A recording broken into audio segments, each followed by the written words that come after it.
శ్రీ గణేశాయ నమః, శ్రీ గురు దత్తాత్రేయ నమః. ఈ వీడియోలో మనం అక్టోబర్ మాసంలో వృశ్చిక రాశి వారికి ఎలా ఉందో తెలుసుకుందాం.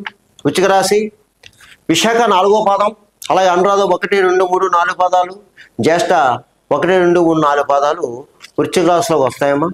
అయితే ఈ రాశి ఉన్న స్త్రీలకి పురుషులకి ఈ మాసం మిశ్రమ ఫలాలు గోచరిస్తున్నాయి. అంటే కొన్ని పరిస్థితులు అనుకూలంగా, కొన్ని పరిస్థితులు ప్రతికూలంగా ఉన్నాయి. అయినా సరే మీరు కంగారు పడాల్సిన పని అయితే లేదు. మీ పని మీరు చేసుకుని వెళ్ళిపోండి. అధైర్యపడవద్దు, మనోనిర్భరంగా మనోధైర్యం ఉండి అడుగు ముందు వేయండి. ఇక కుటుంబ సఖ్యత బాగుంది. దంపతుల మధ్య ప్రేమానురాగాలు ఉంటాయి. బంధుమిత్రుల యొక్క సహాయ సహకారం మీకు లభిస్తాయి. అయితే రక్త సంబంధీకులతో జాగ్రత్త. రక్త సంబంధీకులతో కాస్త జాగ్రత్తగా ఉండండి. వాదోపవాదాలకి దిగవద్దు. కాస్త ఓర్క నేర్పుగా ఉండండి. ఇక ఆర్థిక విషయాలు బాగున్నాయి. అయితే దేని మీదన్నా పెట్టుబడి పెట్టేటప్పుడు, ఇన్వెస్ట్ చేసేటప్పుడు కాస్త అనుభవజ్ఞుల సలహా తీసుకోండి. ఇక ధనపరంగా బాగుంది. ఆర్థిక విషయాలు బాగున్నాయి. ఆర్థికంగా నిలదొక్కుంటారు. అయితే సమయానికి ధనం చేతికి అందుతుంది ఏదో ఒక విధంగా. కానీ శుభమూలక ధనం ఏమవుతుంది, అధిక ఖర్చులు ఉంటాయి, అనవసర ఖర్చులు ఉంటాయి. తీర్థయాత్రలు చేస్తారు, దూర ప్రయాణాలు చేస్తారు. మీకు ఈ మాసం వాహన యోగం కనిపిస్తుంది. ఏదో పాత వాహనం మీ కొత్త వాహనం కొనడం, లేదా డైరెక్ట్గా కొత్త వాహనం కొనడం జరుగుతుంది. గృహ నిర్మాణం చేపడతారు. అలాగే నూతన వ్యవహారాలకు శ్రీకారం చుడతారు. ప్రభుత్వ అధికారులను కలుసుకుంటారు. అంటే ప్రభుత్వం సంబంధించింది ఏదైతే పనులున్నాయో ఆ పనులు పూర్తవుతాయి. అలాగే పెద్ద పెద్ద రాజకీయ నాయకులను కలుసుకుంటారు. మీ పనులు పూర్తి చేయించుకుంటారు. సంఘంలో పరపతి బాగా పెరుగుతుంది. మీకు ఏం పర్లేదు, ఆదరణ లభిస్తుంది. అలాగే పాత మిత్రులను కలుసుకుంటారు. కానీ కొత్త వాళ్ళు కలుస్తారు. కానీ జాగ్రత్త, తస్మాత్ జాగ్రత్త. ఆ కొత్త వాళ్ళని నమ్మి మీరు బంగారం కానీ, ధనం కానీ, ముఖ్యమైన పత్రాలు కానీ ఇవ్వవద్దు. ఇకపోతే ఆత్మవిశ్వాసం మిమ్మల్ని నడిపిస్తుంది. చాలా అద్భుతమైన విజయాలు చూస్తారు మీరు. ఇక వృత్తిపరంగా బాగుంది. ఎవరు ఏ వృత్తిలో ఉన్నా సరే ఆ వృత్తిలో మంచి చక్కగా రాణింపు ఉంటుంది. మీ స్కిల్ బయటపడుతుంది. అలాగే చదువు రీత్యా, ఉద్యోగ రీత్యా విదేశాలకు వెళ్ళేవారు కూడా మీకు బాగుందండి. మీరు ప్రయత్నం చేయండి. ఇకపోతే రియల్ ఎస్టేట్ రంగంలో వరకు బాగుంది. మోటార్ ఫీల్డ్ వరకు బాగుంది. ప్రైవేట్ కాంట్రాక్ట్స్ ఎవరైతే ఉన్నారో మీకు బాగుందండి. స్పెక్యులేషన్ లాభిస్తుంది. రాజకీయ నాయకులకు బాగుందండి. ఈ మాసం మీకు చాలా బాగుంది. అలాగే సినిమా, టీవీ రంగంలో ఉన్న వారికి బాగుంది. అన్ని రకాల డిపార్ట్మెంట్ వరకు బాగుందండి.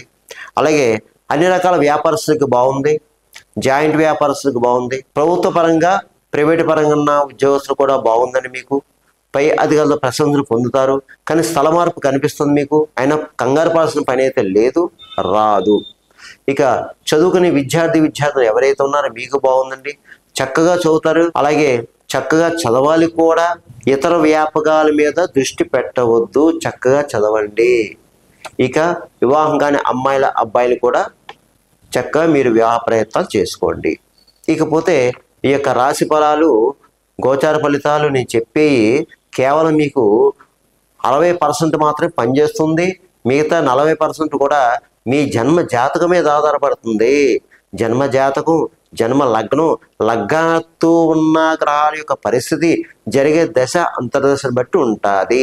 ఎందుకంటే నేను చెప్పిన ఈ ఫలితాలు అందరికీ జరగాలని రూల్ లేదు, జరగకూడదని రూల్ లేదు. జరగచ్చు, జరగకపోవచ్చు. చాలామంది కాల్ చేస్తున్నారు, గురుగారు మీరు చెప్పినవి బాగున్నాయండి, జరిగిన కొంతమంది, జరుగుతా లేదని కొంతమంది కాల్ చేస్తున్నారు. దయచేసి గమనించండి. మీకేమైనా సలహాలు, సూచనలు కావాలంటే కింద నెంబర్ ఉంది. ఆ నెంబర్కి కాల్ చేసి మా ఆఫీస్ వాళ్ళకి అపాయింట్మెంట్ తీసుకుంటే మీకు తగిన సలహా సూచనలు ఇవ్వడం జరుగుతుంది. ఇకపోతే మీకు ఈ మాసం కాస్త పరిహారాలు చెప్తాను, చేసుకోండి.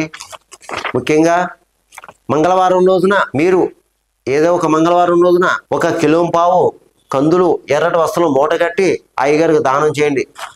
అలాగే ఒక మంగళవారం రోజున సుబ్రహ్మణ్య స్వామి వారికి, శ్రీవల్లి దేవసేన సమేత శ్రీ సుబ్రహ్మణ్య స్వామి వారికి అభిషేకం చేయించుకోండి ఒక్కసారి. ఇకపోతే ఈ అక్టోబర్ మాసం స్పెషల్గా దీపావళి అమావాస్య వచ్చింది.